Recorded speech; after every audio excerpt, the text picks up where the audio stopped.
Saan ba ito? Bumalik ako sa taong 1983.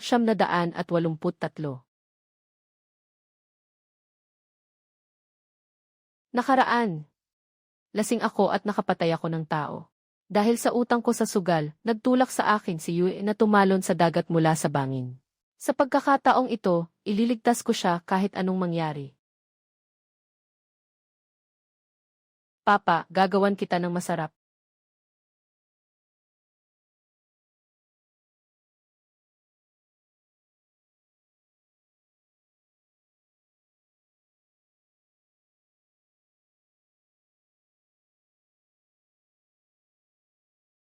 Ano ba itong tulong Wang?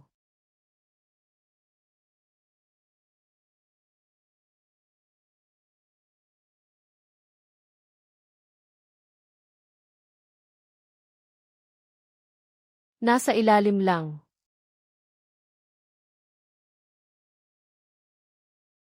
Nakakita ba si Huaji ng magandang huli?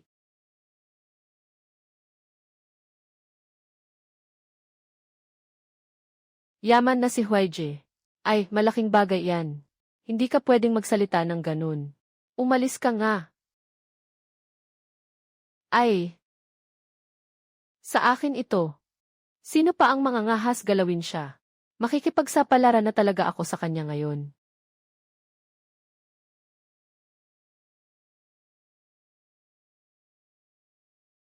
Utang sa akin ni Lijian Hua ang 360 yuan. Kailan niya ibabalik? Narinig ko na yan.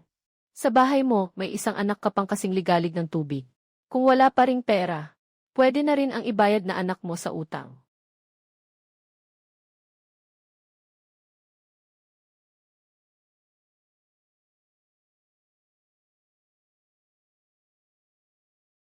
Ulitin mo nga. Ang sabi ko, paano kung ang anak mo ang ipambayad sa utang? May balak ka pang manakit.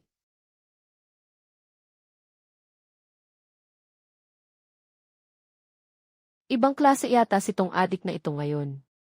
Uy, wa. Nagbago na ba siya at hindi na nagsusugal? Dapat nang pumalaot. Magkano ang presyo nito?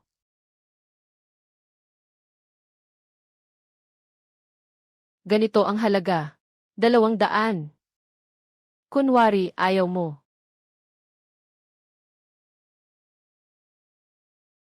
400 na, wala nang dagdag. Deal. Saan ang pera? Sa susunod na makita mo ako, umiwas ka na lang. Kung hindi, hindi ko masasabi kung ano ang pwedeng mangyari.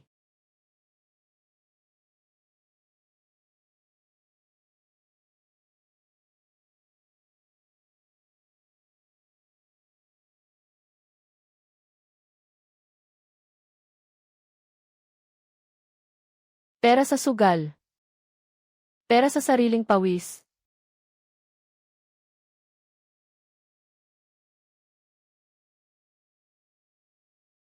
Ayokong tanggapin ang perang pinangsugal.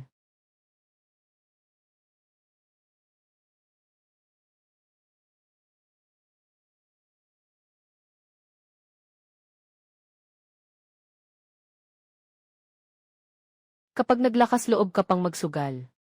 Isama ko na si Tong at aalis kami. At hindi na kami babalik. Sa pagkakataong ito, totoo na. Hindi na ako magsusugal.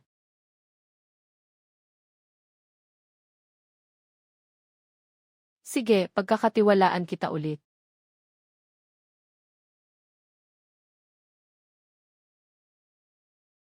Huaje, sa kalagitnaan ng gabi. Wala man lang bakas ng multo. Baka may mahukay tayo sa lugar na putikang ito. Sa totoo lang, kahit maliit na alimango, halos walang makita rito. Huwag nang banggitin pa ang mga mamahaling huli. Umuwi na tayo, mahal. Oras na para magmadali. Tumahimik ka at sumunod ka sa akin. Kung gusto mong kumita ngayon, huwag ka nang magsalita ng kalokohan. Dito lang. Dong, bumaba ka. Maghukay ka pa ng kalahating metro pababa. Ay, wala man lang hangin sa lugar na ito.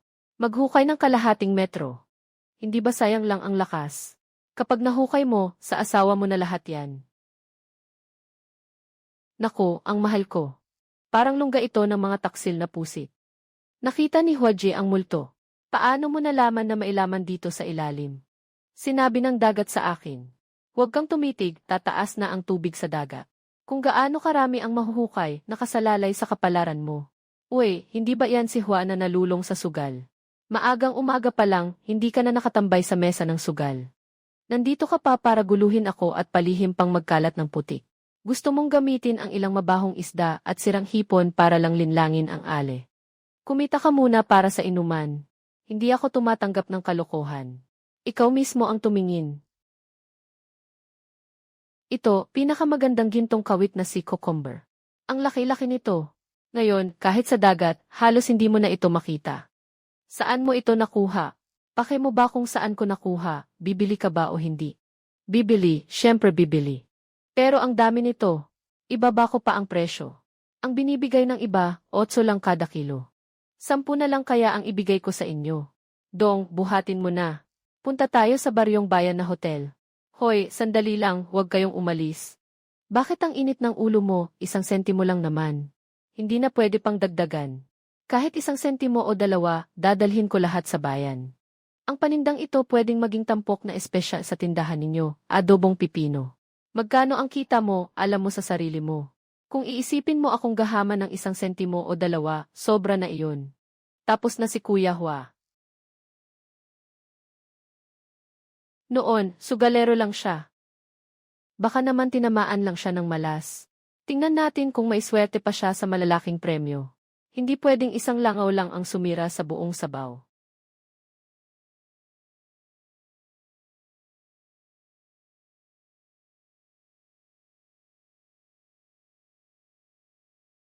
May punto ka. Bakit hindi dumating si San? Nananingil na kayo ng utang. Utang ko sa inyo ang pera. Sa susunod na buwan ko pa babayaran. Kuya Hua, hindi kami nandito para maningil ng utang. Kahapon, ako ang mali, hindi ko kayo nakilala. Ang 1 suntok na iyon, tama lang. Nagising ako sa tapang ko. Kuya Hua, narinig ko na yumaman ka raw nitong 2 araw. Hindi lang bayad ang utang nila Isan. Binebenta mo pa sa maraming tindahan ni Tsugihua ang maramihang paninda. May 3 pang bibig ang pamilya ko na kailangang pakainin. Kung ipagpapatuloy pa natin ito, mapipilitan akong ibenta ang mga bata. Lahat tayo ay mga taong kapos sa buhay. Tiyak na may paraan kang makahanap ng paninda. Tulungan mo kami. 1 salita mo lang. Aakyat ka sa bundok, lalagablab ang dagat. Mga kapatid, huwag kayong mag-alala kahit kaunti. Mula ngayon, ikaw na ang kuya namin. Narinig ko na ngayon sa bayang tubig na ito sila nagtatrabaho. Lahat kayo, ilabas ninyo ang pinakamahusay ninyong paninda. Nakita ko ang pagtaas at pagbaba ng agos. May kalahating oras lang ang bintana ng oportunidad. Pagkalipas ng kalahating oras, tatamaan na ng malaking alon. Kuya Hua, magsalita ka na, ano ba ang gagawin? 1 tuntunin lang. Sisigaw ako para huminto agad ang lahat. Bumunot kayo ng paa at umurong. Kahit hawak ninyo ang hipo ng dragon. Kailangang itapon ninyo rin iyon sa akin. Narinig ba ninyo? Saan naman magiging kasing lupit si Kuya Hua? Sa lugar na ito, dati rin naman ganyan kami. Ang dati ay dati. Kung gusto ninyong yumaman kasama ako, kailangang sumunod kayo sa akin. Kung ayaw ninyo, lumayas na kayo ngayon din. Makinig lang kayo, sapat na iyon.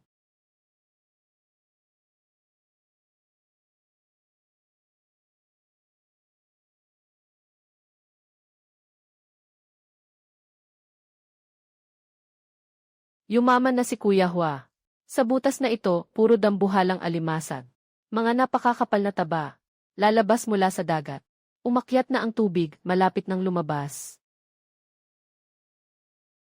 Hintay lang ng ilang minuto. May 2 pang malalaki. Hukayin agad. Ayaw na namin ng pera, ang buhay ang mahalaga, lumabas kayo agad. Tulungan ninyo si Kuya Hua, tulungan ninyo ako. Naipit ang binti ko. Tapos na, tapos na. Lunod na si dagat. Masyadong mabilis ang tubig dagat. Azu, kumapit ka ng mahigpit.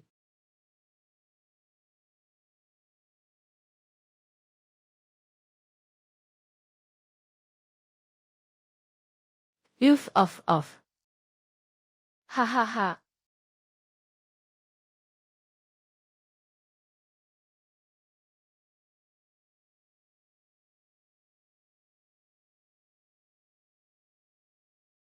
Ngayon, natapos na ang hasyan sa pera. Ang pamilya namin kumita ng 35 piso. Yue, naniniwala ka ba sa akin? Maniwala ka sa akin, hindi na ako muling magpapabaya. Hahayaan ko kayong magpasaya at mamuhay ng maayos. Maaga ka nang matulog. Hindi pa natutulog at hindi na bumubukas ng pinto. Anong pagpapanggap yan? Sinabi na ni boss namin. Ang galing na pinapakitang laro mo sa Shigo Reef ngayon. Bukas, alas 10 ng umaga, sa pantalan ng Liu. Iniimbitahan ka ni Kuya Jing isa't saa. Huwag kang maarte. Sabi ko nga, poprotektahan ko kayo. Kapag dumating ang sakuna, ako ang sasalo. Kailangan ko bang umalis? Si Jingy ba ay walang kabusugan? Sa Dragon Pool at Tiger Valley na puro buto ang langit. Kahapon, muntik nang malaglag ang buhay ni Zudaxiang. Ngayong araw, hahanapin ka niya. Walang magandang mangyayari. Hindi mo matatakasan. Matagal na niyang minamartilyo ang baybaying ito sa loob ng maraming taon. Ilang beses na akong inabot ng malakas na hangin. Tiyak na babanggain niya ako. Kung hindi ako pupunta ngayon, box ang mga tauhan niya ay diretsong haharang sa tapat ng bahay natin. Kaya ikaw, wag na huwag kang makikipagsabayan sa kanya. Huwag kang mag-alala, alam ko ang ginagawa ko. Para sa inyo, hindi ko isusugal ang buhay ko. Dumating na si Hua, umupo ka. Kuya Kiang, painumin mo kami ng mabuting tsaa sa bagong huli ng dagat. Si Boss Liu ay hindi nagsasalita ng paligoy-ligoy. Ano ang kailangan mo sa akin? Diretso. Gusto ko lang makipag-usap sa isang matalinong tao gaya mo. Maganda ang ipinakita mo nitong nakalipas na 2 araw. Ang napakahusay na si Cucumber ng Tulong Wang. At nailigtas mo rin si Zudahi. Sa baryo, halos sambahin ka na nila na parang Diyos at nag-aalay pa sila. Tapos na ang kainan. Dahil kumain na rin lang ng halo-halong ulam. Ang mahalaga ay kung sino ang kasabay mo. Tingnan mo ito. Kinuha ko na ang buong pantalan ng Liu. Eksklusibong supply. Ikaw na ang magtatakda ng presyo. Boss Liu, hindi ba ito ang lugar ng pagtanggap mo ng kalakal? Gusto mo ba akong isarado sa isang iglap? Kung pipirma ako, mula ngayon, kikita ako ng ilang sentimo lang bawat araw. Kailangan ko pang tingnan ang mukha mo bago ako pumirma. Hahaha, akala mo may pagpipilian ka. Akala mo noong mga nakaraang araw, nang kumuha ka ng 400 yuan. At pinatulan mo si Rasans, tapos na ang usapan. Si Rasans ay isang lokal na linta at palaboy. Ang pinapunit lang niya ay ang sariling resibo ng Zhangfu. Sa paunang kasunduang ito, nang hiram ka ng mataas na interes. Nasa kamay pa rin niya ang kopya na may marka ng dugo. Sa puting papel, nakasulat ang mabigat na interes. Ngayon, ako na ang bibili ng bulok na utang na iyon para sa iyo. Kasama ang 500 yuan na interes sa prinsipal. Kasama ang 500 yuan na interes sa yelo. Kasama ang 500 yuan na interes sa prinsipal. Ang tuso mo rin talaga. Iyan ang tawag na may disiplina. May utang ka na ngayon sa akin na 500 yuan. Kung hindi ka pipirma sa kontratang ito, mula bukas, araw-araw kitang pupuntahan. Sa bakuran ninyong nakaupo at umiinom. Tama, narinig ko na ang anak mong si Ang-ang. Ay nakakakilig at madaling umantig ang puso, di ba? Kapag natakot ang munting si Ang-ang, baka hindi na maganda ang kalabasan. Hubujingi, nangahas kang hawakan kahit isang hibla ng buhok ni Ang-ang. Sisiguraduhin kong dadanak ang dugo ng pamilya Liu na parang ilog. Pare-pareho tayong mamamatay ng sabay-sabay. Negosyo ito kaya dapat kalma at maayos. Basta't maayos kang pumirma. May kikitain ang lahat, at magiging ligtas at payapa ang anak mong babae. Sige, pipirma ako. Pero dapat baguhin ang kontrata.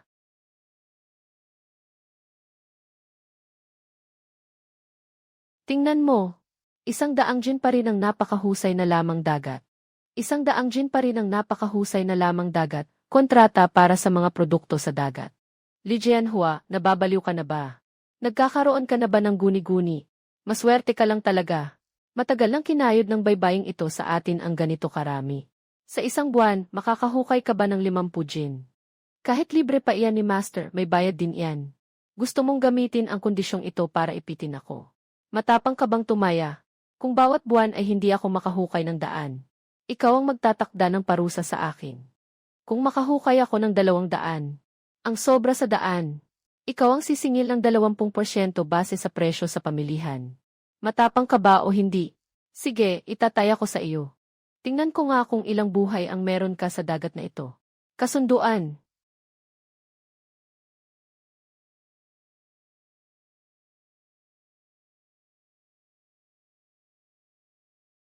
Dong, humanap ka ng ilang kapatid na may iba yung lakas ng loob. Sa loob ng 12 oras, bantayan ninyong mabuti si Li Jianhua. Saang bangin siya pupunta? Saang pook kayo pupunta? Ano ang hukayin niya? Iyon ang agawin ninyo. Nakakahukay siya ng 200. Hahayaan ko siyang matingga at hindi na makauwi. Naiintindihan ko, boss. Huwag na huwag siyang hahayaang makabawi.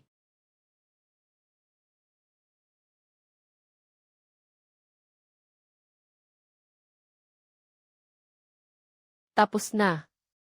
Lubos na tapos na. Kami ang nagpuyat buong gabi para bantayan ang tamang lungga. Sino ba ang walang hiya at sira ang bait na gumawa niyan? Ilang dayap ang itinapon sa tubig na iyan. Kahit ang moodskipper ay nangamatay lahat. Mga kuya, kalabanin na natin siya. Babalik ako para kunin ang panghuli ng isda. Anong ipangtutunggali mo kung wala ka namang sandata? Gusto mo bang tapusin ka? Ligpitin ninyo ang mga patay na kalakal sa lupa. Sumama ka sa akin sa himpilan at maghain ng ulat. Dahil naglakas loob siyang manakit ng tao. Dadaan tayo sa legal na paraan. Oy, bumalik na si Hua. Ano ang sabi ng himpilan? Sinabi bang kulang ang ebidensya? Kaya hindi maipapasok ang kaso. Ang dagat na ito ay para sa lahat. Kapag dumating ang alon, wala nang kabuluhan ang kung anong dayap na iyan. Sino ang makapagsasabi ng malinaw? Naparito ka ngayon para lang basagin ang ilang walang kabuluhang paso. Naparito ako para ituro sa inyo ang tamang asal. Kung dito ka araw-araw mangungulekta ng bayad sa kargamento, magpapadala ako ng mga tao para basagin ito maghapon. Ang mga kargamentong hinuhukay mo, hindi lang ako tatanggi na tanggapin. Hindi ko rin hahayaang kahit sino sa Shili Baxiang ay mangahas na tanggapin ang mga kargamento mo. Jing-i, sinasabi ko sa iyo.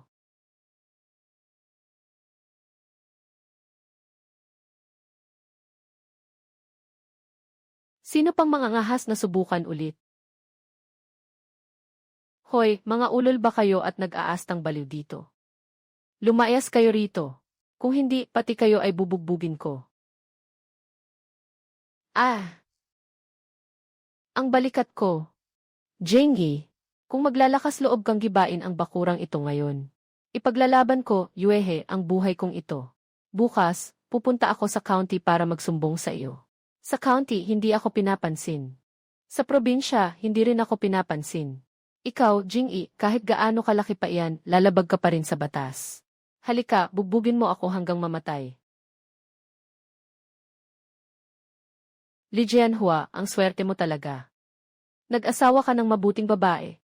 Lakarin na lang natin at bantayan. Yue. Wala na. Talagang wala na. Hindi ko alam na kayang manakit ng tao ni Inyang. Napakalupit talaga ni Inyang.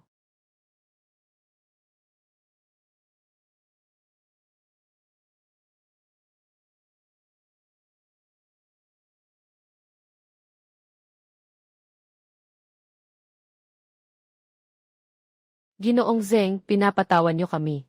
Ayaw niyo talaga mamatay ng baliw na iyon. Baka totoong may madamay na buhay. Magdadala ng mga pulis. Masisira ang kabuhayan ninyo. Kaya umalis na muna tayo. Boss Liu. Sa pagkakataong ito, tumama ka sa matigas na bakal. Siraulo pa naman ang babaeng ito. Ano ba nang alam mo? Hindi tumatahol ang asong kayang kumagat. Ang babaeng ito, karaniwan hindi umaimik. Talagang napunta sa impas. Mas mabagsik siya kaysa sa isang lalaki. May binabalak si Jianhua. Puntahan ninyo at alamin. Tingnan kung gusto niya bang makipagtuo sa akin.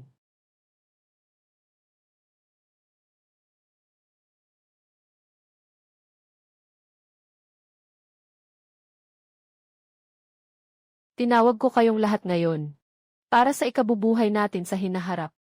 Lahat kayo, nakita naman ninyo. Pinabagsak ni Jing-i ang malupit na suntok. Itinapon niya kami sa putik sa tabing dagat. Gusto niyang putulin ang ugat nating lahat. Ang ating Kuya Hua at ang hukbo ng pamilyang Liu ay may malalaking puwersa. May mga tauhan pa siyang pangsuntok. Hindi natin siya kaya. Umiiyak pa ako kaninang umaga. Paano pa tayo kikilos mula ngayon? Kahit talo, kailangan pa ring lumaban. Hindi kaya talagang tinulak niya tayo sa bingit? Kuya Hua, magsalita ka. Basta makakakain tayo. Paano ba tayo kikilos? Mag-isa laban sa maraming kalaban. Walang sino man sa atin ang katapat niya. Nagpustahan siya sa akin ng 200 jin sa isang buwan, di kalidad pa. Kahit 8 kamay pa ang patubo ko kay Jianhua. Isa rin akong wala mapupulot. Pero kung magsama-sama tayong 7 pamilya, tig-isa tayong magpapadala ng tao. Ang huli nating huli, sabay-sabay nating ibebenta. Hachian ayon sa sipag. Kung isang tao hindi makakahuli ng 100 jin. Paano naman tayong 10 tao? Tama, sa dami natin, malakas ang lakas. Sa isang araw lang, mabubuo natin ang 200 jin. Sa tingin ko, si Jingyi, kapag dumating ang oras, ano pa kaya ang ipantatakot niya sa atin? Tama ang sinabi ni Kuya Hua. Pero ilabas din naman ninyo ang ambag na kabuhayan. Kung magkano ang bentahan, paano paghahatsian? Noon sa baryo, hindi rin naman kami nagkulang sa pagtutulungan. Pero sa huli, dahil lang sa 1 o 2 sentimo, nagkakagulo pa. Nag-aaway hanggang sa duguan ang ulo. Ako na ang tatala. 2 taon akong nagtrabaho sa gabi. Kabisado ko ang lahat ng letra. Marunong din akong magkwenta. Mula bukas. Kung sino ang nagbigay ng gaano karaming huli. Anong uri? At magkano ang napagbentahan. Bawat isang detalye. Ililista ko ng malinaw sa kwadernong ito. Ang kwaderno, ilalagay sa bulwagan. Bawat gabi pag-uwi ng trabaho. Magkaharap nating kukwentahin. Magkaharap na hachian. Sisiguraduhin kong walang sinuman ang malalamangan kahit 1 sentimo. Ang galing naman ng hipag. Kahapon, nakita ko ang hipag na nagmamadaling magpasa ng alkansya para tumulong sa pagliligtas ng tao. Pinagkakatiwalaan ko kayong mag-asawa. Maglalabas ako ng 30 yuan bilang panimulang puhunan. Sa bahay ko, may 50 pa. Dati, balak ko sanang ibigay sa nanay para pambili ng gamot. Pero ilalabas ko muna para maging panimulang pondo. Isang grupo ng walang kwentang basurang balde. Hihintayin ko kayong mapisa siya sa inis. Buksan ninyong mga mata at tingnan ninyo kung paano niya pinagsama-sama ang buong baryo. At hinarap ang putikan na buhay. Ang 7 pamilya, nagkaisa. Ano bang balak ni Jianhua? Gusto ba niyang baligtarin ang mundo? Kanina, maaga pa. Isang hininga lang, sinabi niya agad kay Matandang Wan. Nadekalidad ang huli. Pumasok na sila. Isang hinga lang, nahukay ni Chen Li ang perang pondo ng grupo ni Shu. Tunay ngang angas. Ayos gusto mo yata akong paglaruan sa yakap-yakap na paraan. Akala mo ba talaga ang huli lang ay pwede nang gawing pera? Sobra kang angas, parang usbong ng tagsibol. Lumaki ang gulo. Hindi kita dadaluhin ng tsaa para hindi ka maabala. Negosyante kami. Sa paraan ng isang negosyante. Hindi mo mapipigilan ang huli nila, wala silang magagawa. Sino ang may lakas ng loob na bumili ng mga huli ni Jianhua sa mataas na presyo? Iyon ay pakikipaglaban sa akin kay Jingyi. Ipaparamdam ko sa kanya, kay Jianhua, kung sino ang maihawak ng kapangyarihan. Hahayaan kong mabulok sa looban ang lahat ng huli niya.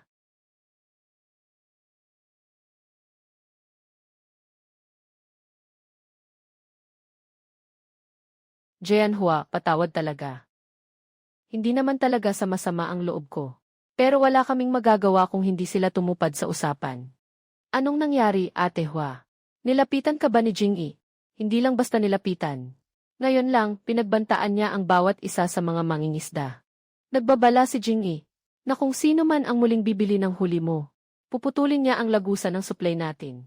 Maliit na negosyo lang ito, Jianhua. Kailangan nating buhayin ang ating pamilya. Ngayong buwan, ang mga huling-huli mo. Natatakot talaga kaming bumili, pasensya na. Sa tingin ko, wala na ring mga ngahas na bumili pa. Sa pagkakataong ito, kailangan ko nang humanap ng sarili kong paraan. Huwag kang matakot na bumili, Ate Hua. Hinarangan ni Jingyi ang lahat ng daan sa bayan. Kung hindi natin mabenta ang mga huli bukas. Sa makalawa, wala na tayong kikitain. Bagong tatag pa lang ang samahan natin. Kapag nawala na ang tiwala ng mga tao, hindi na natin kakayanin ang ganitong dago. Hindi tayo pwede sa bayan. Dapat tayong pumunta sa ibang lugar. Sa labas, sa bayan ng distrito, naroon ang mga gaya ni Desheng na parang mga linta. Narinig ko, mas malalim ang tubig doon at mas mahirap pasukin. Tingnan mo ito. Kanina noong itinala ko ang mga kinakailangan ng bawat isa. Nabanggit ni Dayong na nagbukas sila ng isang malaking kainan ng lamang dagat sa katabing bayan ng Daefeng. Hindi sakop ni Jingyi ang bayan ng Daefeng. Hindi aabot ang kamay niya hanggang doon. Pupunta ako para makipag-usap. Ngunit bilang mga taga rito, madalang tayong lumalabas ng bayan. Ang magagandang huli ang mismong magbebenta sa sarili nito. Basta't mabilhan ko siya at maipakita ko ang kalidad ng ating mga huli. Basta't gusto niyang kumita. Hindi niya ito tatanggihan. Bukas ng maaga, pangunahan mo ang lahat sa patuloy na paghuli. Panatilihin mong kalmado ang lahat. Dadalhin ko ang mga sample at pupuntahan ang pinsan ni Dayong. Pumayag ang may-ari ng kainan sa Daefeng. Nang makita niya ang mga dinala nating sample, agad siyang nagdesisyon. Kukunin niya ang lahat ng magagandang huli natin. Mas mataas pa ang presyong alok niya kaysa kay Jingyi. Nahanap na natin ang solusyon. Hindi pa sapat yan, hindi titigil si Jingyi. Hinarangan niya ang daan papunta sa bayan. Kailangan natin ng isang pagkakataon. Isang beses lang, kailangan natin siyang pabagsakin ng tuluyan. Para hindi na siya maglakas loob na gumawa pa ng masama. Paano? Sa loob ng 3 araw, magkakaroon ng pambihirang paghupa ng tubig dagat. Ito ang pinakamababang pagkati ng dagat sa loob ng 30 taon. Sa oras na iyon, daan-daang metrong bahagi ng dagat ang lilitaw. Nakatago roon ang tunay na kayamanan. Paano mo nalaman? Kahit ang pinakamatandang mangingisda sa nayon ay hindi makasiguro. Jianhua, anong nangyari sa iyo? Bakit ang mga mata mo? Nakikita ko. Nakikita ko ang laman ng dagat. Kung nasaan ang mga bahura. Kung kailan tataas at bababa ang tubig. Nakikita ko ang lahat. Pero sa bawat pagkakataon, parang nililiyab ang mga mata ko. Nagiging malabo ang paningin ko pagkatapos. CJ, naniniwala ako sa iyo. Diyos ko, hindi pa namin nakita ang dagat na umaatras ng ganito kalinis sa buong buhay namin. Dito, kahit 5 linang layo mula sa Pampang. Parang madilim at walang tao ang lugar na ito. Totoo bang may paninda si Kuya Hua? Kuya Dahay, huwag kang basta magsalita ng di sigurado. Kapag sinabi ni Kuya Hua na meron, siguradong meron. Dumating na rin sila. Hindi pa rin umaalis ang mga sakim na yan. Kuya Hua, bilisan natin. Huwag nating hayaang maagaw nila ito. Hindi kailangang magmadali. Wala si Baozang sa panig nila. Dito lang tayo maghukay pababa.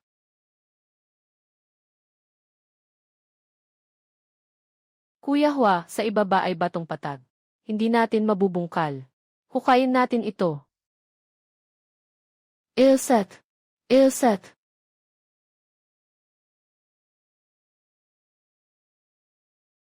Mukhang swerte tayo ngayon.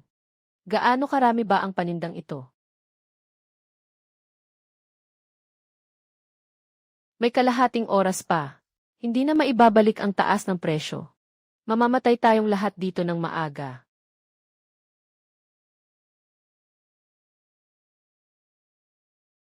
Kuya Hua, dumating na si Liu Jingyi. Aagawin niya ang paninda natin. Huwag mo siyang pansinin. Hindi na makakalusot ang amo. Masyadong malalim ang tubig. Sa ilalim, puro maitim na batong pangil at putik. Isang baksak lang, lulubog ka agad.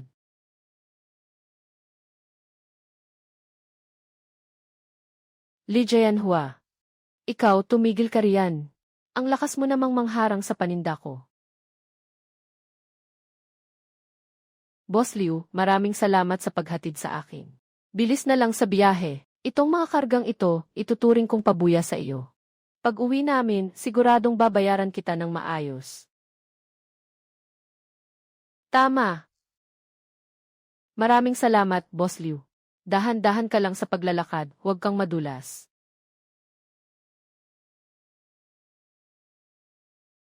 Balik muna sa pantalan. Ang tapang mo. Hindi dahil kaibigan kita, bibigyan pa rin kita ng mukha. Kayo bang mga hampas lupa sa nayon ay may maipagmamalaking paninda? Magdala lang kayo ng ilang kilo ng maliliit na isda at hipon, gusto niyo na akong pagbentahan.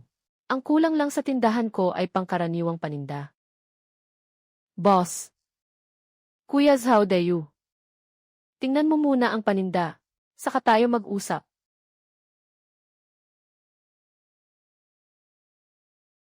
Kuya, lahat ng ito ay para sa iyo, ha? Nilimas mo yata ang bodega ng Dragon King, ha? Boss Wang. Magpresyo ka na.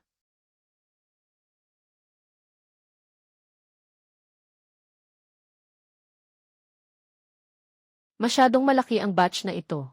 Ako na ang maglalabas ng 500 yuan, buong halaga na iyon. Yue, tandaan mo ito. Boss Wang, 500 ang alok. Dong, handa na tayong dalhin ang paninda sa bayan. Mas maraming mamimili roon. Ay, teka. Kuya, may usapan muna bago ang lahat. 600 yuan.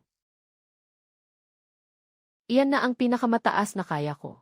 Kung dagdag pa, mapipilitan ng magsara ang kainan ko.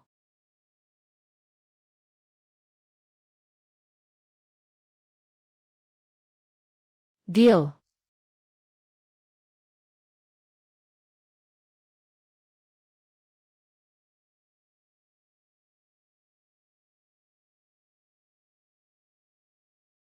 Itong 300, ikaw na ang humawak.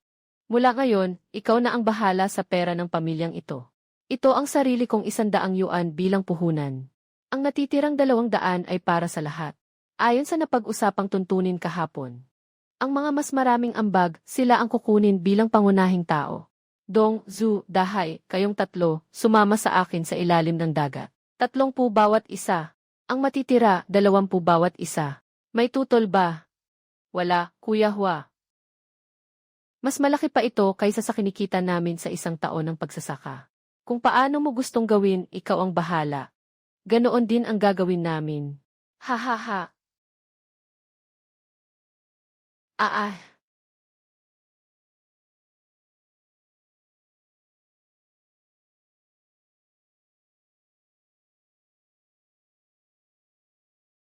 Oy. Li Jianhua. Mas delikado ang taong ito kaysa kay Liu Jingyi.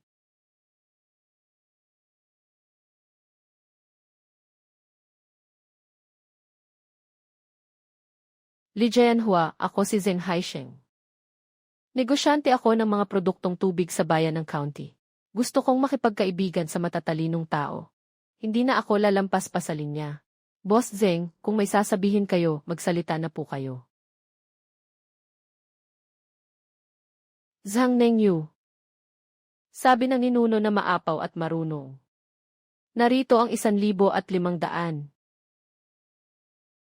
Hindi ko maitatanggi ang tapang at buto ni Boss Lee, humahanga ako. Pero isipin mo muna ng malinaw. May buto ka rin naman. Hindi ibig sabihin yan na kaya mong dayain ang mga kapatid mo sa ilalim ng kamay mo. Sino bang walang may sakit sa pamilya? Sino bang bata ang ayaw ng bagong damit? Hindi ka naman kapos sa pera, Boss Lee. Sila ang kapos. Kung hindi mo ibebenta, laging may mga taong kapos sa pera na maiisip bumili sa akin. Si Zheng Haisheng, sinasadya niya tayong asintahin. Gusto niyang pag-awayin tayo. Alam ko. Maraming pakana. May budhi na pumapatay. Mas malabo pa sa ilalim ng dagat ang puso ng tao. Aba. Nawala ang larawan. Paano nangyari iyan, nakalimutan ba nilang ibalik kagabi? Hindi nasira ang bintana o pinto. May insider na may susi ang gumawa niyan. Susi. Bukod sa aming dalawa. Si Dong at si Kuya Zhu lang ang. Para madaling makapasok sa ospital at makakuha ng paninda, nakakuha kami ng isa. Kapitan Zhu, tama ba kay Huaje? Dinala kami ni Huaje para kumita. Dahil lang sa 50 yuan, ibebenta mo na kami, kuya. Nagkamali ako, hindi ako. Nabulag lang ako sa kagustuhan. Nahanap ako ng tao ni Boss Zheng. Sinabi nilang malaki ang gastos sa gamutan ng asawa ko. Binigyan nila ako ng 50 yuan. At pinakuha sa akin ang larawan. Hindi ko na ulitin iyon. Hueje. Hindi ko na nagawa pang humarap sa iyo. Ako ang nagdala ng lobo sa loob. Ikaw ang maghahatol at magpaparusa sa akin. Kuya Zhu, wala akong ibang masabi. Tumayo ka, kanya na siya, sa iyo na rin siya. Ano pa bang silbi ng pananakit mo sa kanya ngayon? Baka pagtawanan lang tayo ni Zheng Haisheng. Ay, magkaiba ang sikmura ng bawat tao. Si Jun yun sa susunod na pagkakataon. Sino ang makasisiguro na wala ng kasunod? May mga taong ipinagbebenta ang kapwa para sa pera. Napakahina na ng samahang ito natin. Kailan mo ba ito sinulat? Noong gabing dumating si Zheng Haisheng. Isinama ko na ito agad. Kaya matagal ka nang dapat nagbantay laban sa magnanakaw ng larawan. Peke ang larawang ito. Kalahati totoo, kalahati peke. May ilang totoong laman na iginuhit dito. Pero ang totoong nakatago na kayamanan. Walang kahit isang markang iginuhit sa dalampasigan. Ang husay na ito ay bigay sa akin ng langit. At isa rin itong patalim na nakasabit sa ibabaw ng ulo ko. Wala akong mapagkakatiwalaan.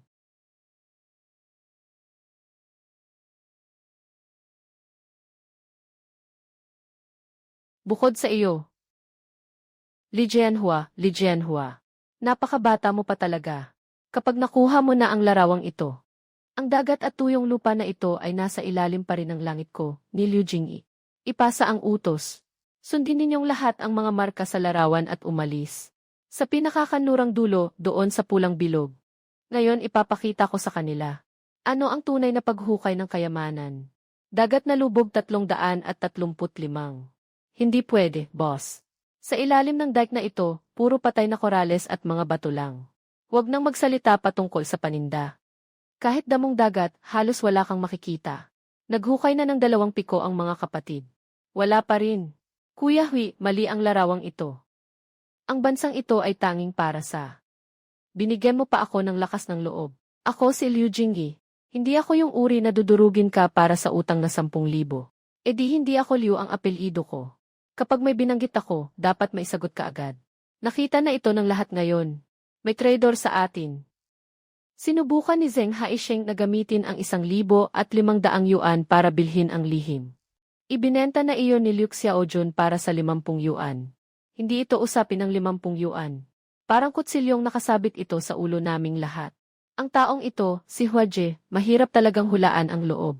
Una at higit sa lahat, pinakamahalaga iyon. Mula ngayon, lahat ng may kinalaman sa paghanap ng isda sa dagat. At sa pinakamahalagang oras ng pagtaas ng tubig. 2 lang ang nakakaalam. Ako at si Yue. Ang iba, kasama si Dong, ay hindi kasama. Kailangan lang makinig sa utos. Iutos lang kung saan at ano ang gagawin. Huaje, mula pa pagkabata, magkasama na tayong lumaki. Ikaw, hindi na rin kita mapagkakatiwalaan. Dahil naniniwala ako sa iyo, Dong. Kaya hindi ko pwedeng ibigay sa iyo ang kutsilyong ito. Hindi ito usapin ng pagtitiwala o hindi. Habang mas kaunti ang nakakaalam ng lihim na ito, mas ligtas tayong lahat. Ikaw ang pinakamakatiwalaan kong kapatid. Kaya ibibigay ko sa iyo ang buhay ng ating samahan. Mula ngayon, lahat ng libro ng samahan. Bawat labas at pasok ng pera. Dapat may 2 taong sabay na pipirma para maging balido. Ang isa ay ako. At ang isa pa ay si Dong. Kahit kulang lang ng isang pangalan. Walang makakakuha kahit 1 sentimo mula sa kaban. Magaling talaga ang paraan ni Boss Lee. Nakakapagpatatag ng loob ng mga tao. Pero sobra kang marupok, batang iyon. Hindi mo makakayanang tumalikod pa sa susunod. Boss Zheng, kung may sasabihin ka, diretsahan mo na. Gusto ko ang matigas ang loob. Pirmahan mo ito, ako lang ang magbibigay ng supply sa iyo. Ang presyo ko ay mas mataas kaysa sa nasa Daifeng ngayon. Ibibigay sa iyo ni Boss Wang ang dagdag na 20%. At mula ngayon sa bayan at sa county. Walang sinumang mga has umapak sa iyo, Jianhua. Kaya nga hindi kami magpapatalo kay Zheng Haisheng. Pag-isipan mo mabuti. Pero lahat ng dekalidad na huli namin. Ikaw ang may unang karapatang bumili. Basta ang alok mo ay hindi mas mababa sa iba. Sa iyo lahat mapupunta ang mga huli. Jianhua. Mas tuso ka pa kaysa kay Liu Jingyi, yung mukhang tanga. Sige, bibigyan kita ng 3 araw para pag-isipan. Pagkalipas ng 3 araw, sana mas maayos ang sagot mo. Sana may mas matalinong sagot ako. Hindi, Boss Hua. Bumalik na ang mga tao ni Liu Jingyi, Boss Liu. May dala siyang higit 10 katao. May bitbit silang bakal at itak, hinarangan na nila ang daan papunta sa baryo. Sabi ng pinuno, gusto ka raw niyang paalisin. Hindi ka makakaalis sa Heluan ngayon.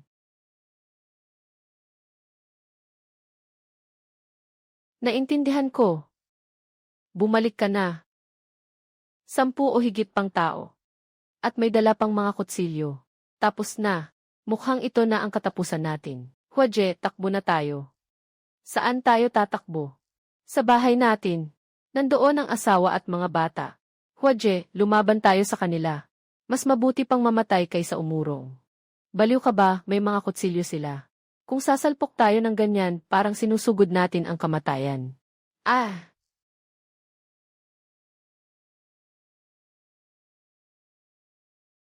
Tama na ang ingay ninyong lahat. Kayong ilang kasama, bantayan ninyo ang asawa at mga bata sa bakuran. Tandaan ninyo, ano man ang mangyari sa labas. Bawal kayong lumabas. Protektahan ninyong mabuti ang mga babae at mga bata sa bahay. Ito ay labanang buhay o kamatayan. Ano ang gagawin mo roon? Hindi pwede kung ikaw lang mag-isa. Sasama ako sa iyo. Narinig ko, si Hwaje ang habol nila. May pag-uusapan pa iyan. Huwag kang mag-alala, hindi ako gagawa ng kalokohan. Uy, Jayanhua. May tapang ka talaga. Ikaw lang ang nangangahas na dumating at magpakamatay. Nasaan si Liu Jingyi? Palabasin siya at kausapin ako. Boss namin, bagay ka rin. Sabi ng boss. Ngayon, tuturuan kita. Ng leksyong hindi mo malilimutan habang buhay. Mga kapatid, salakayin siya. Balian ang paa niya. Aray. Paluin ninyo ako hanggang mamatay. Basta may natira pang hininga. Basta may natira pang hininga, sige na. Aray, aray, aray. Si Hua ang bahala sa umaga. Sa gabi, umuwi sa nayon para tanggapin ang mga paninda, itala sa libro at hatiin ang kita. Kaya hindi nagulo ang samahan dahil lang sa kanya. Nagising ka na pala, huwag kang mag-alala. Ngayong araw, umabot sa 180 kilo ang nakolekta sa nayon. Purong kalidad lahat. Naibenta sa halagang 220 yuan. Naitala ko na lahat. Hindi kulang ni 1 sentimo ang naipamahaging parte ng bawat isa. Walang gulo. Mukhang hindi maganda ang naging takbo ng mga araw mo, Boss Lee. Maihangganan din ang pasensya ko. 3 araw na ang lumipas. Pipirma ka ba ng kasunduan o hindi? Hindi ako pipirma. CSA, ang tigas talaga ng ulo, pinapakain na lang ng hangin ang tapang. Kung ayaw mong makipagtulungan sa akin, wala kang magagawa kundi hanapin si Liu Jingyi. Sa isip ko, tuwang-tuwa na siguro siya na makipagkamay sa akin. Para tuluyang burahin ang samahan mo pati na ang sarili mo. Magsimula sa hiluan at linisin lahat. Boss Zeng, negosyante ka nga talaga. Ang mga tanim ni Liu Jingyi sa tabing dalampasigan ay sinunog niya mismo gamit ang mga batong maapoy. Wala kang paninda sa kamay. Kalat na ang reputasyon niya sa bayan. Walang maniniwala sa kanya. Makipagtulungan ka sa kanya. Hindi lang hindi mo makukuha ang dekalidad na paninda, kundi kailangan mo pang gumastos ng malaki para buhayin ang mga utusan niyang walang kwenta. Gagawa ba talaga ng kita ang ganitong lugi? Boss Zeng, nakipag-ugnayan na ako sa bagong mamimili sa bayan ng lalawigan. Napaka-makatarungan ng alok nilang presyo. Malaki rin ang pangangailangan nila. Ayos na ayos. Jayanhua, Lin Yufeng. Tandaan ko kayo. Lalong nagiging interesante ang baybaying ito.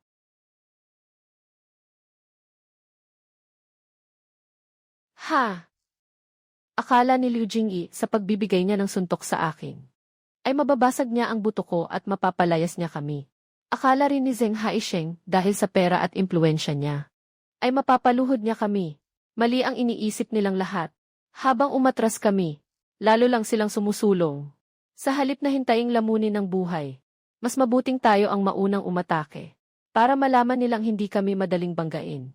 Kuya Hua, sabihin mo kung paano tayo aatake. Susundin ko ang desisyon mo. Ito ay lugar na kailanman. Walang nakapunta na sa malalim at malalakas na agos. Ang panindang nasa ibabaw ay maliit na gulo at ingay lang.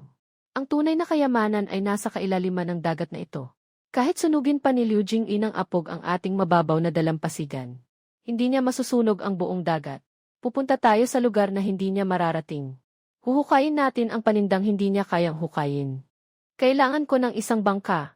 Paupahan ko ito at pupunta ako sa nayon ng Lin para hanapin ang pinsan ko sa asawa. May bangka sila. Naibenta na namin ang huli. Sige, handa na tayong pumalaot.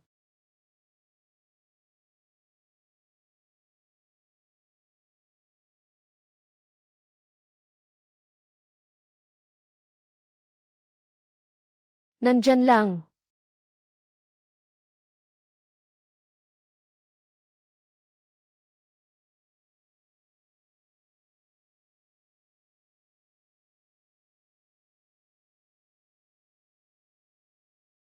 Di lang iyon. Unang lambat pa lang. Patay.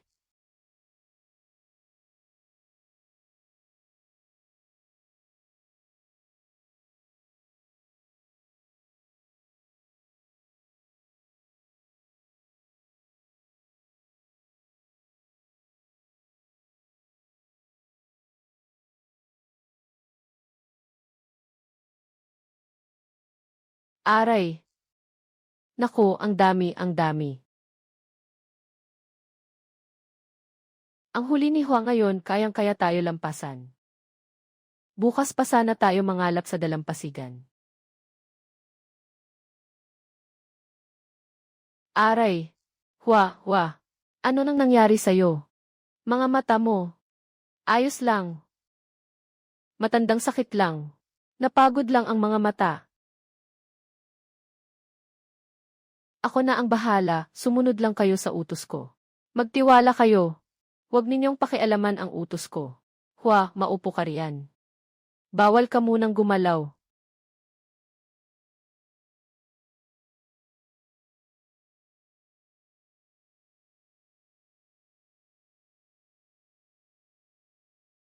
Kung sakaling mabulag ako balang araw. Yue.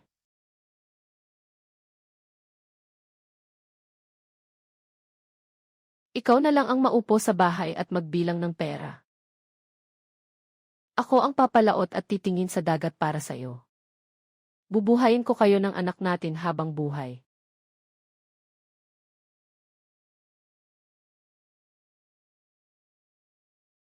Jing-i, huwag mo nang ulitin ang mga maduming galawan mo. Kung talagang kaya mo, harapin mo kami ng patas. Pagkalipas ng 3 araw, ang dagat pa rin. Ikaw ang may bangka mo. Ako ang may bangka ko. Pumalaot tayo sa iisang lugar. 2 oras lang. Kung sino ang mahuli, siya ang magharing dito sa dagat. Ang talo, isasama ang lahat ng tao mo. Palalayasin mula sa hiluan. Lakas ng loob mo, ha?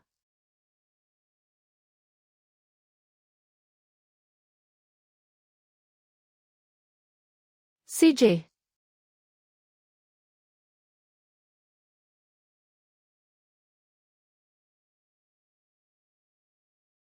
Hoy, Boss Ma. Ako si Zheng Haisheng. Ang sariwang huli sa hiliwan ay isa sa panganib na sa sugal sa dagat. Yung tinatawag na Lijianhua. Kahit sino pa ang matalo o manalo. Panahon ng baguhin ang takbo ng dagat na ito. Kayo riyan, maghanda na kayong kumilos.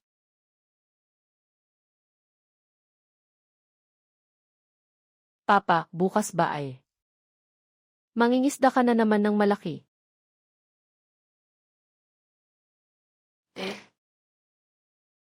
Pupunta si Papa para makahuli ng napakalaking isda.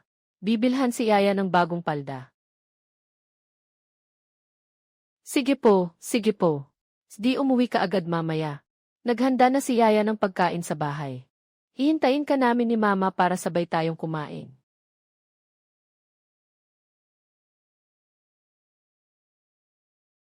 Sige, Papa, sasabihin ko sa'yo. Uwi ako ng maaga, tiyak yan. Ano to?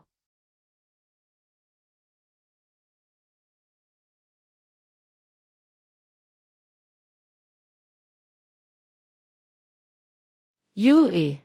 Akala ko noon walang pag-asa ang buhay. Puro kain lang ako ng ganito. Nakakaumay hanggang ngipin. Parang naibsan ang bigat sa puso ko. Ngayon, hindi na masakit.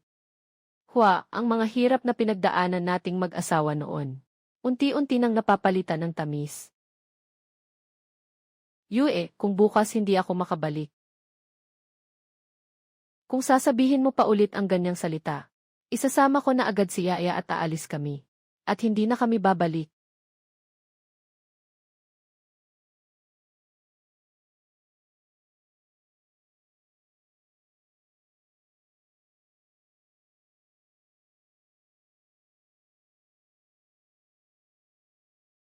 Sige, wala na akong sasabihin. Umuwi na tayo.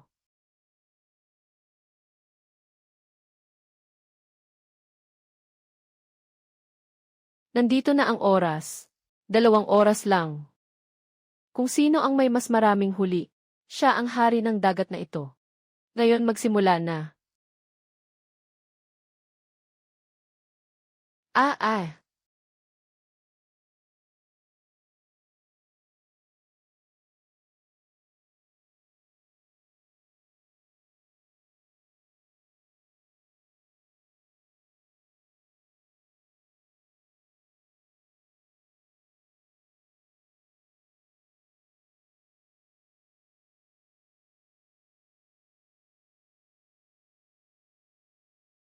Hwa, hwa. Ano nang nangyari sa'yo? Hindi ko makita. Umatake na naman ang mga mata ko. Wala na akong makita. Noong wala ka pang ganitong galing. Sinusunod mo ang aral ng iyong ama. Ang tagal na ng pagmasid sa alon at putik, puro karanasan ang puhunan. Ikaw lang ang pinakanakaintindi sa ugali ng dagat na ito.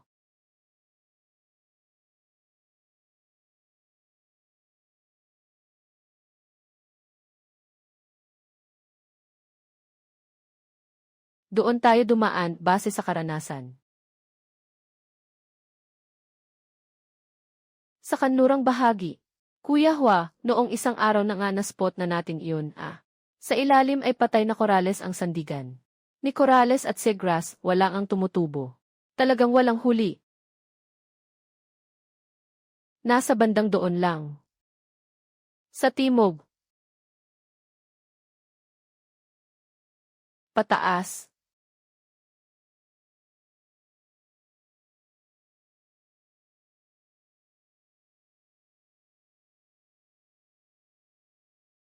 Ang unang pwesto sa magkabilang panig, tayo ang laban.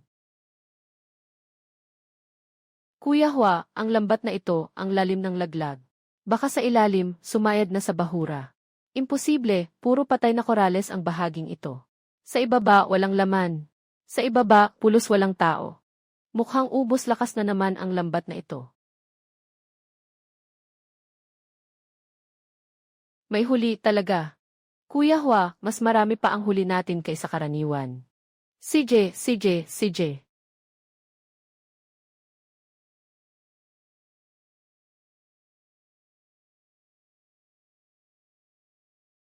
Hindi pwede, imposible talaga. Ang buong bahaging iyan ng dalampasigan, naikot ko na ng daan-daan beses. Ni Hipon, gutom na. Si Li Jianhua ba ay nagpapakain na kay Dragon King para gumanda ang ani. Boss, kung ganito sa pangalawang lambat natin, di ba lalong delikado? Mga tanga, saan ba sila naghukay? Doon din tayo hukay. Liko tayo papuntang kanluran. Itaboy natin sila agad. Atras. Kuya Hua, kakahanap lang natin sa isang magandang lugar, Ganito na lang, itulak natin sila papuntang silangan. Kuya Hua, sigurado ka bang hindi ka nagkakamali? Hindi ba teritoryo ni Liu Jing iyan? Kung pupunta tayo roon, hindi ba parang tayo pa ang kusang pumapasok sa bitag? Akala niya may nahukay akong yaman sa kanluran. Ngayon, kanya na ang kanluran. Kaya kanina, habang nakabantay siya sa silangan, ngayon ay bakante na. Tinatawag itong salaksak sa silangan, suntok sa kanluran. Kuya Hua, tingnan mo. May nangyari sa banda ni Liu Jingyi. Parang nabangga ang bangka nila sa ilalim na bahura, lumulubog na ang bangka.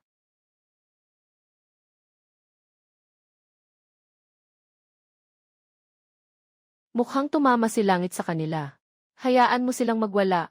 Ngayong kukunin ni Wang Ba ang pagkakataon tapos na sila. Ha ha ha. Punta tayo sa silangan. Ano, Kuya Hua, nasisiraan ka na ba ng ulo? Sasagipin mo pa sila.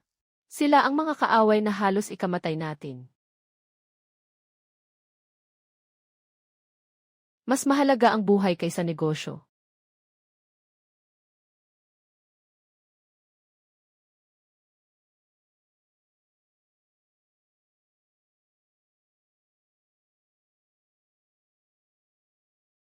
Kuya Hua, kailangan mo talaga silang iligtas. Kahapon lang, may hawak pa silang kutsilyo at gusto tayong patayin. Sila ang mga aso ni Liu Jingyi. Hindi natin sila kaaway. Ihagis ang lubid. Kaya nating humila ng ilang tao, kahit ilan.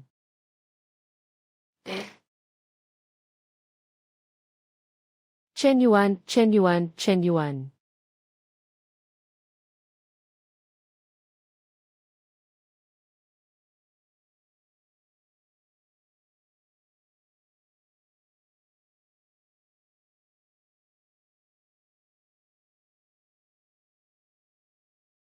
Liu Jingyi, Liu Jingyi.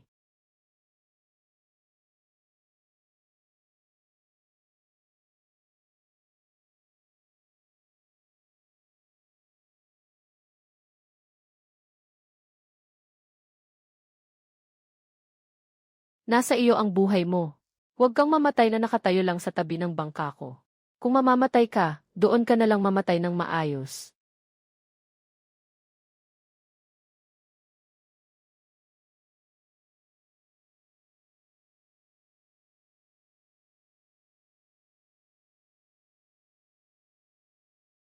Bihisan mo ang sarili mo, huwag kang lamigin hanggang mamatay sa bangka ko. Bakit mo pa ako sinagip?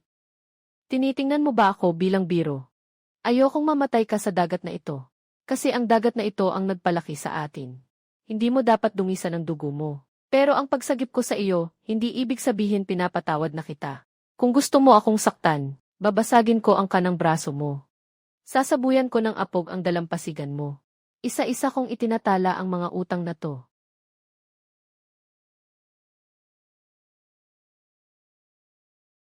Liu Jingyi, ganito ba ang pakikipagpustahan?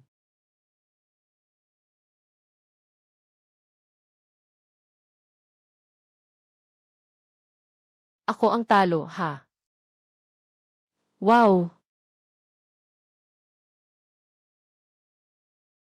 Alaynan!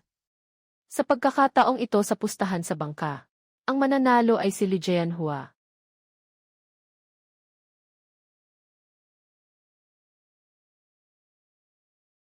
Si Madeshing ng bayan ng Xiaoxin.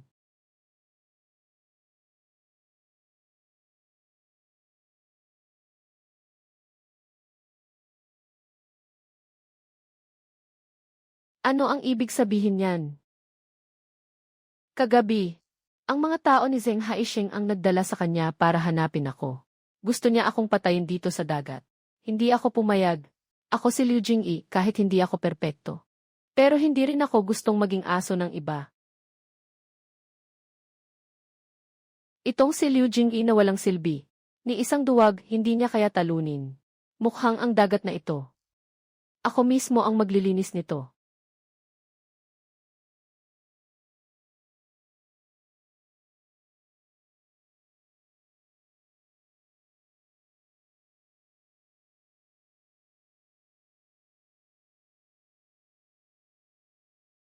Pumarito kayo para pagtawanan ako, ha? Pambayad sa biyahe.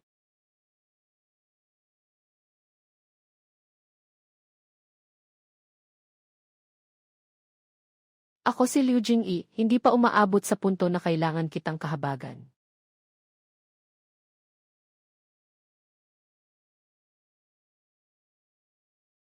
Ikaw na tao. Susuko na ako.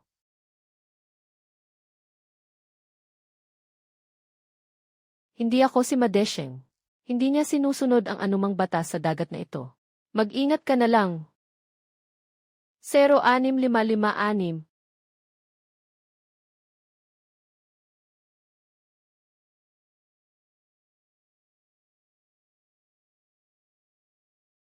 Ikaw si Li Jianhua, di ba? Ilan ba ako? Ang pangalan ko ay Madesheng. Sa county ako nagnenegosyo ng mga produktong dagat. Narinig kong malakas ang hangin ng kapalaran mo kamakailan. Napaluhod mo pa si Liu Jingyi. Swerte mo. Ayoko ng mga walang saysay na salita. Lahat ng huli ninyo sa hiluan mula ngayon. 3% ang akin. Bakit ka basta-basta hihingi ng 3%?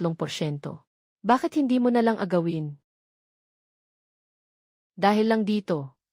Dahil sa county, may 3 pinakamalalaking state-run na restaurant ako. At 2 pang eksklusibong supplier para sa mga pribadong hotel. Kung hindi ninyo ibebenta sa akin ang huli ninyo, panoorin ninyong mabulok iyan sa nayon. Ni isang kusing, wala kayong makukuha. Hindi ako tumatanggap ng maraming abala. Sabi ko, 3%. Kayo ang manghuli. Kayo ang humanap ng mapagbebentahan. Kayo ang bahala sa paghahatid. Bawat buwan, ang 3% ng kabuuang kita ninyo. Ihatid ng eksakto sa opisina ko sa county. Protection fee ang tawag dyan, naiintindihan nyo. Panggigipit iyan. Bakit ba parang hindi maayos ang mata mo, ate?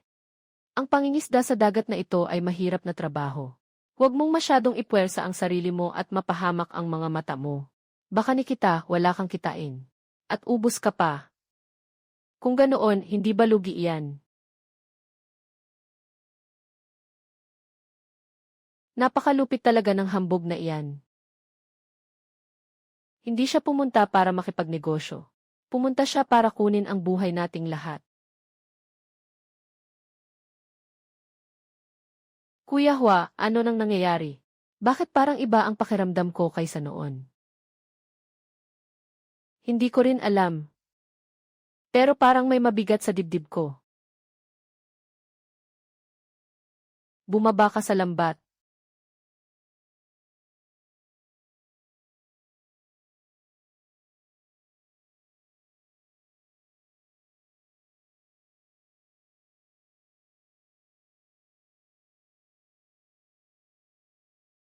Hua. Hindi ko na siya makita. Yui. Hindi ko na rin siya makita. Sa pagkakataong ito, talagang ang wala na akong makita.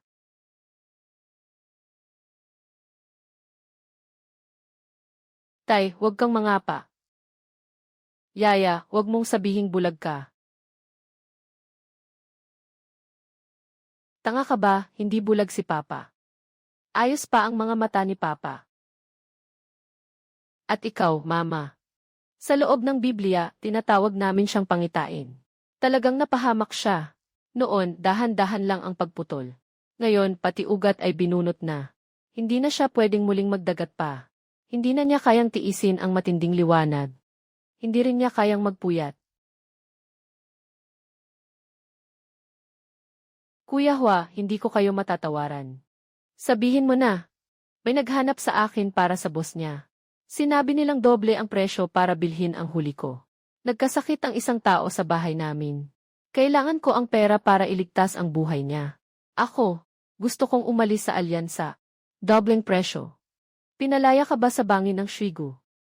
Nang sakit ng pagmamahal, nakalimutan mo na ba na para sa alyansa, si Huaji ay binugbog ni Liu Jingyi at halos kalahating buwan nang nakahiga sa kama. Nabulag ang mga mata niya. Ikaw pa ang umalis at bubunot sa kanya. Huaji. Totoong naghihirap ang pamilya ko. Pasensya na.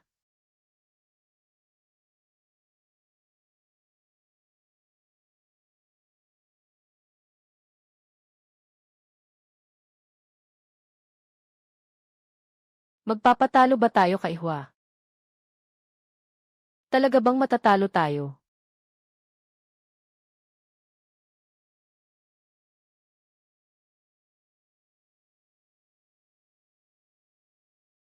Hindi.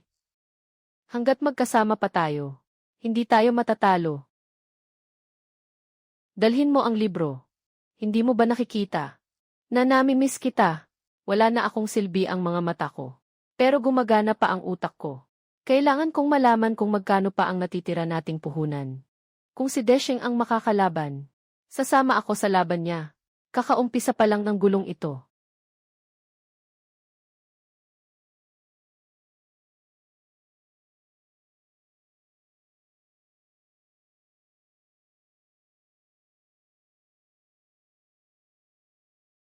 Si Li Jianhua ba iyon? Si Principal. Ako si tita niya. Lampas na sa edad ng pag-aaral ang bata. Gusto naming mapaaga ang pasok niya sa paaralan. Medyo mahirap yan. Mahirap nga. Bakit pati sa talaan ng residente natin nandito siya? Handa na rin ang pera. Ngayong umaga, tumawag mismo si kaibigang Zhu mula sa tanggapan ng edukasyon sa county. Sinabi niyang ang kuota ng pamilya ni Yaya ay naagaw na ng batang may espesyal na kalagayan. Wala na tayong magagawa. Ganyan ang ibig sabihin mula sa itaas. Wala rin tayong magagawa sa mga bagay dito sa ibaba. Paano nangyari iyon? Matagal na kaming nakapila. Nagkamali ba ang prinsipal? Pakiusap, alamin niyo pa para sa amin. Pakiusap na lang po. Sige na, sige na. Wala nang dapat itanong. Kung may kakayahan kayo, sa county kayo lumapit. Itong maliit kong templo ay hindi makapagpatulod ng malaking Buddha. Bumalik na siya. Kumusta ang nangyari? Hindi na makakapag-aral si Yaya. Sinabi ng prinsipal na naagaw na ang kuota ng iba sa county. May kakilala si Huaje na nagmamaneho ng lumang kotse. Pinapasa niya sa akin ito. Hindi nakapasok sa paaralan ang anak mo. Pumunta ka sa opisina ni Jin Bihui sa county town at hanapin ako. Pirmahan mo ang kontrata. At agad na ibibigay sa iyo ang kuota ni Madingding.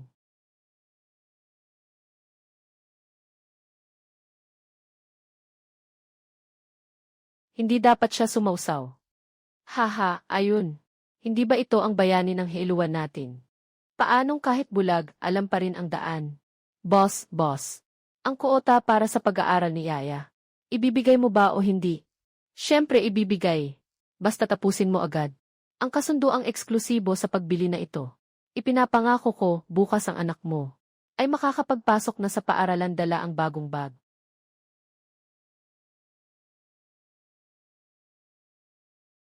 Usapang desheng. Alam mo ba kung bakit natalo si Liu Jingyi? Nang sobrang kahabag-habag. Ano ang sabi mo? Dahil ginalaw niya ang anak ko. Ikaw rin. Kahit sinong ulupong nagagawa niyan sa anak ko, sasagutin ko. Tingnan ko nga kung gaano katigas ang buto mo. Hindi siya pwedeng habang buhay na maging bulag na lang. Mula ngayon, hindi na siya papasok sa eskwela sa bayan. Kami na mismo ang magtuturo sa kanya. Baliw ka na ba? Hindi mo nga mabasa ang malalaking titik. Paano ka pa magtuturo? Gusto mo bang wasakin ang buhay ng bata habang buhay? Hindi ako baliw. Gusto ko lang siyang pagbayarin, alam mo ba? Ginagamit niya iyon para takutin kami sa bawat pagkakataon. Isang tabak kahit ihampas sa hangin. Gusto niyang gamitin ang pag-aaral ng anak ko para gipitin ako. Kaya hindi ko napapasokin si Yaya sa eskwelahang iyan. Pinahihirapan niya tayo sa pamamagitan ng pagsasara ng daan. Ako na ang magbubukas ng bagong landas. Habang iniisip niya kung ano ang gagawin natin. Lalo tayong hindi gagalaw sa gusto niya. Akala niya ba ang laban na ito ay para wasakin ang ating kabuhayan? Ipapakita ko sa kanya ang tunay nating buhay. Hindi niya tayo masagi kahit kailan. Ayos na ang lahat. Naghihintay si Zhao Daing sa may bungad ng nayon para sa iyo. Dadalhin kanya sa bayan ng lalawigan. Kasama ko ang bagong produkto ng tuyong isda na ginawa natin. Diretso sa kabiserang panlalawigan. Baka naman, ikaw lang mag-isa ang pumunta sa kabiserang panlalawigan, delikado. Ako na lang ang sasama sa iyo. Hindi kailangan ng Kuya Juan ng mas maraming tao sa tabi niya. Sa kabiserang panlalawigan ang pinagmulan ni Madesheng. Kung mapuputol lang natin ang ugat niya, doon lang tayo makahinga ng maluwag. Kayong nasa bayan, mag-ingat din kayo sa lahat ng bagay. Ay! Pumunta kayo at hanapin si Zheng Haisheng. Hanapin siya. Siya ang negosyante. Hanggat sapat na maganda ang kalidad ng paninda natin. Makakakuha siya ng sapat na kita. Siya ang pinakamainam nating kakampi. Inagaw ni Madesheng ang kargamento niya. Mas desperado siya kaysa sa atin. Sa pagkakataong ito, pumunta ka. Hindi para makiusap sa kanya, kundi para bigyan siya ng pagkakataong kumita. Hihintayin ko ang mensahe mo. Hintayin mo ang magandang balita ko. Naiintindihan na ba? Sa lalawigan, nakakapagtago si Madesheng sa likod ng hangin.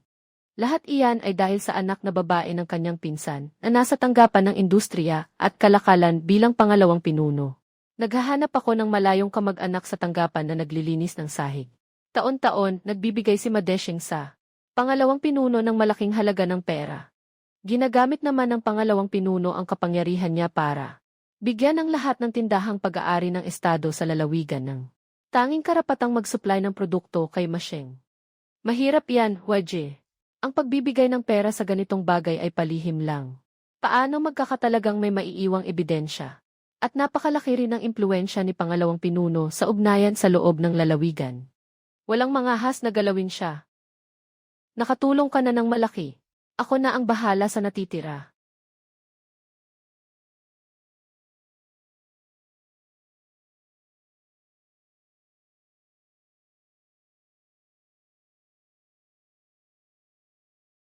Kayo rin ang gumawa nito, ano?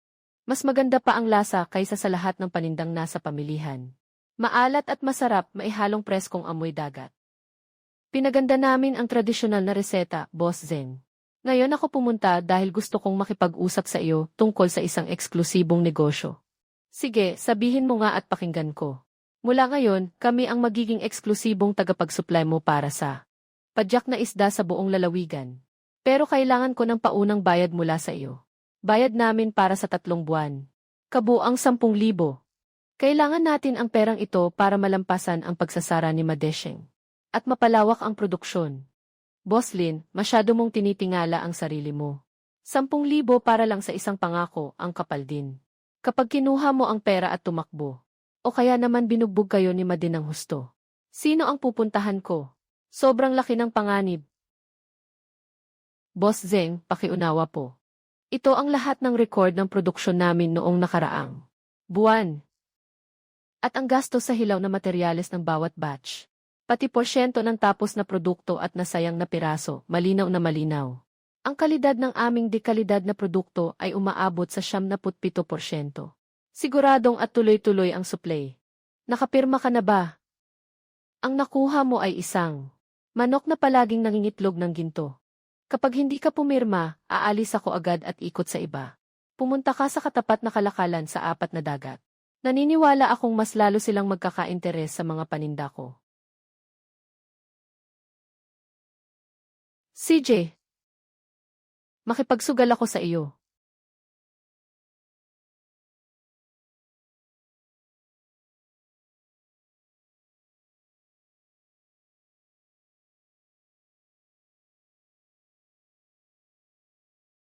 Buhi. Chosheng. Siya nga si Chosheng. Wala yun. Habang mas desperado siyang gumamit ng ganitong maruruming paraan, mas lalo lang nating napapatunayang tama tayo.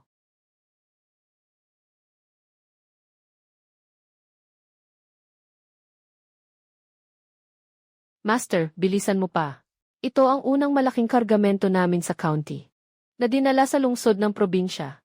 Sabi ng ate ko. Naayos na raw ni Boss Zeng ang lahat doon. Kapag dumating na ang batch na ito, makukuha na natin ang pangalawang bayad.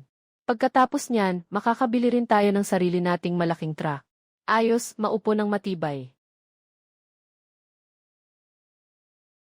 Nagkamali ka ng intindi, kaibigan. Lahat kami ay mga kalakal na pahirap bitbitin. Mukha lang marami, pero hindi naman sobra ang bigat. May maayos kaming dokumento. Kaya huwag ka nang magsalita ng marami, kung sobra ang trabaho, isakay mo na lahat. Ang truck at ang kargamento ay dapat kumpiskahin. Hilahin ninyo papunta sa imbakan para inspeksyonin. Maghintay ng abiso makalipas ang 3 araw. Gulo ang pinaggagawa ninyong ito. Bakit ninyo kinukumpiska ang truck namin? Bakit pa nga ba, dahil nandito kami. Tapos na ang usapan natin. Kung ayaw mong mapahamak, umayos ka na lang. Kung hindi, pati ikaw madadagdagan pa.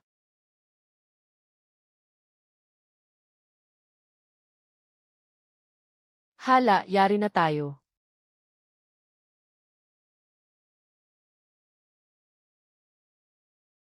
Kuya Hua, halata ng si Madede ang nasa likod nito at may binabalak na masama. Hindi ako mapapanatag dito. Bukas pupunta ako at haharapin ko siya. Paano ka lalaban kung mag-isa ka lang para ka lang magpapadala sa kamatayan? Sabay-sabay tayong lahat pumunta para mapasok natin ang bitag nila at mauwi sa sabayang banggaan. Pagdating ng oras, kailangan nating maglabas ng 5,000 yuan. Hindi naman ganoon kadali para sa atin. Kaya nga mula kay Boss Zeng natin nakuha. Ang paunang bayad, 1 iglap na lang at kalahati na agad ang nawala. Ano ang gagawin natin? Kapag nakakabili tayo ng sertipikong galing sa Dragon, ibig sabihin nakuha na natin ang malaking panalo.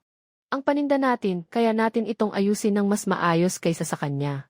Mula ngayon, kailangan nating itulak palabas ang malalambot na bagay. At lalo pang palawakin ang produksyon ng mga kalakal na sigarilyo. Habang mas marami ang paninda, mas mabuti. Kailangan nating hanapin ang ebidensyang magtuturo na may kasabwat si Madesheng at ang anak ng negosyanteng si Son. Para mabunot ang ugat nito mismo. Kunin mo ang 2 bagay na ito para kay Kuya Hua at kay Brother Made. Kunin mo rin ang 2 ito para kay Ginoong Jide. At 2 ito rin para kay Direktor D. Ang batch na ito, tulungan mo muna ang kapatid mo na maipasa. Pagkatapos nito, ako na mismo ang maghahatid ng 20,000 yuan sa inyo sa opisina ng county. Kapatid na Desheng, kampante na ako sa pag-aasikaso mo. Nakuha na natin ang ebidensya. Pero hindi sapat na may ebidensya lang. May koneksyon si Madesheng sa loob ng county. Hindi rin basta-basta si Sanfuen. Kapag ipinasok natin ito ng mag-isa, malamang maipit lang tayo ng mga ito. At sa huli, lulubog lang sa dagat ang lahat. Kung ganoon, ano ang dapat nating gawin?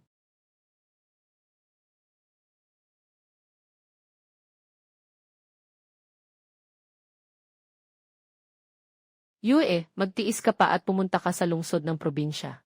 Pumunta ka kay Zheng Haisheng. Dalhin mo ang disk na ito at sabihin mo sa kanya. Hindi lang sinasakal ni pangalawang direktor Han ang mga paninda natin. Sinisira rin niya ang lahat ng gustong magbenta ng paninda kasama natin. Si Zheng Haisheng mismo ay biktima rin. Gusto niyang pabagsakin si Desheng. Kapag nakuha natin ang matatag na supply, kailangan niya tayong tulungan. Pakiusap, ipaabot mo siya sa inirerekomenda mo sa lungsod ng lalawigan. Ang reporter na mas kapani-paniwala kaysa sa pahayagan ng malaking ulat. Kailangan nating ilabas ito mula sa lalawigan.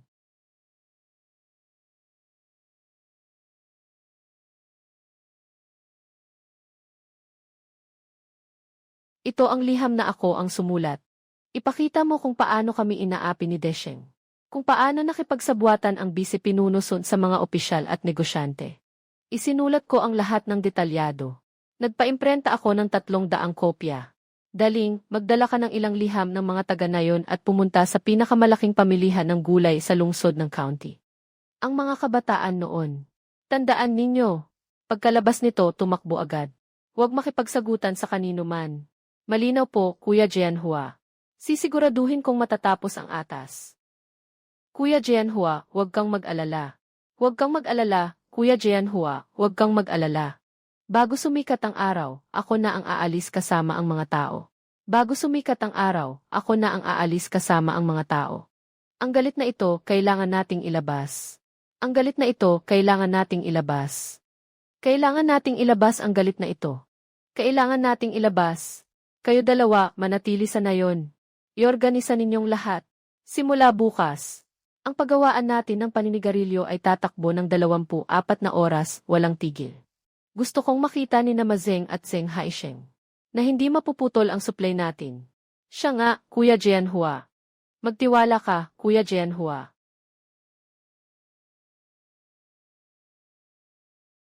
Ginang Lin. Ang laman ng record na ito, maipapangako mo bang panay ang benta? Dahil pwede itong umabot sa pampulitikang buhay ng isang kadre ng estado. Kailangan maingat kami sa pahayagan namin. Kasama sa mga reporter. Ito ang listahan ng mga truck ng kargamento na kinumpiska sa amin. Ito ang mga larawan ng mga panindang nabubulok.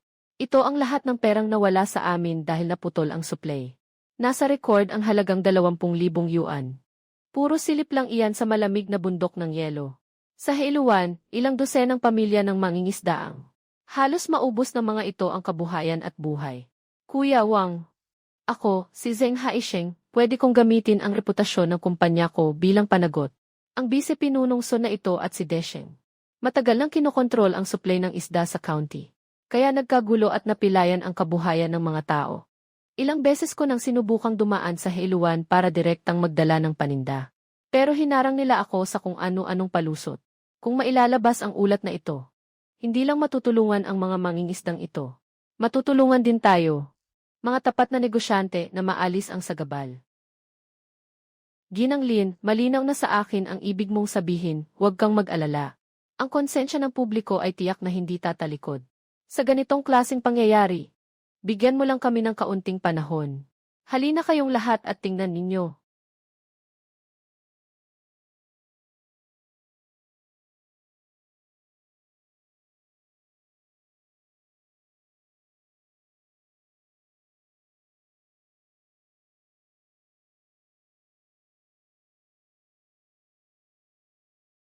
Tapos na.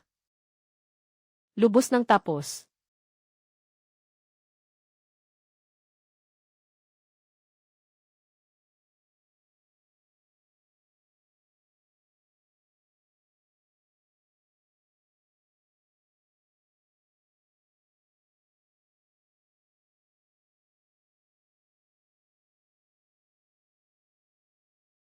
Li Jianhua, grabe ka naman kung umakto.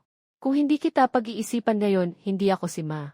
Boss Ma, ang init ng ulo mo, may balak ka ba? Ikaw ang unang nanakit. Ikaw ang nagputol ng supply. Sinira mo ang bakuran ko. Dinumihan mo ang dumi ko. At hindi mo pinapasok sa paaralan ang anak ko. Ganting balik lang ito sa iyo. Ngayon, ikaw ang bahala, lumayas ka sa tabing dagat na ito kasama ang aso mo. Ikaw ang dapat lumayas ngayon. Ikaw ang dapat umalis ngayon. Bigyan ninyo ako ng isa pang pagkakataon tapos na siya sa akin. Kayo, Li Jianhua. Hintayin mong hindi pa tapos ito.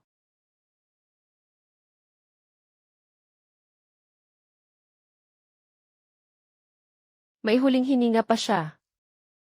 Dapat putulin natin ng tuluyan ang huling hiningang iyan.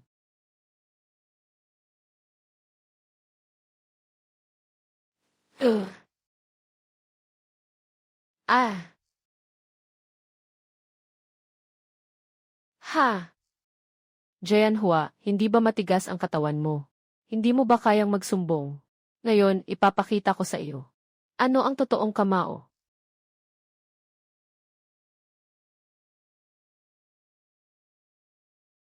Madesheng, kalabanin mo ako. Umalis. Kuya Hua. Sumagot ka.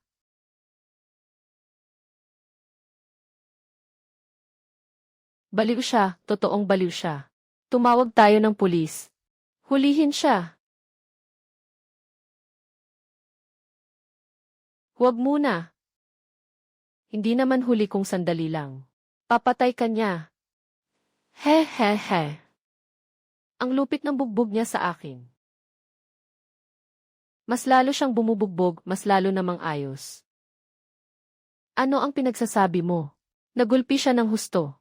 Lahat ng dati ay usapang negosyo lang. Pang-ekonomiya lang iyon. Hindi na kaya ng pulis.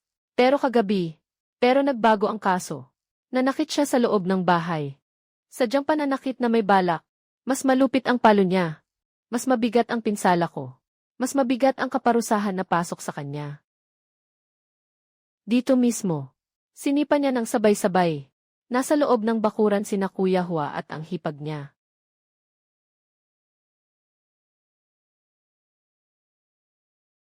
Nahuli sila. Alkalde Li, Kuya Li. Nakikiusap ako sa iyo. Pakawalan mo na ang aming matanda. Naiinis lang siya sandali. Nabulag lang ng galit. Nadampot na siya ng gwardyang nakasibilyan. Kung talagang may sentensya siya, paano pa kami mabubuhay na mag-anak? Ako na ang bahala sa kanya. Noong kasama niya ang mga tauhan niya para harangin ang pagpasok ng anak ko sa paaralan. Hindi niya man lang naisip na patawarin ako. Noong pinunasan niya ng dumi ang bakuran ko, hindi niya naisip ang ilang dosenang pamilya sa Heluan. Umaasa sila sa isdang ito para may makain. Noong kagabi na halos patayin niya ako. Hindi rin niya naisip na may asawa at anak ako sa bahay. Ate, umuwi ka na. Pasensya na, hindi ko. Kaya hindi ako magpapatawad.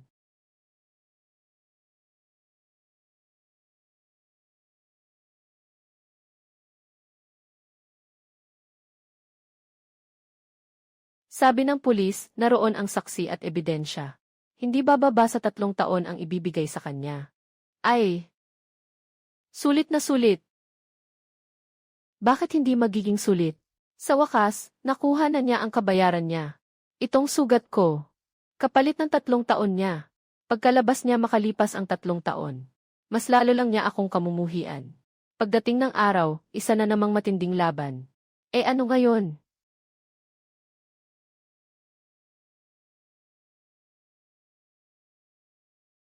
Huwag kang matakot. Hindi siya iisang tao sa dagat na ito, gaya ng sabi niya. Kakak-start pa lang ng magaganda nating araw. Tide.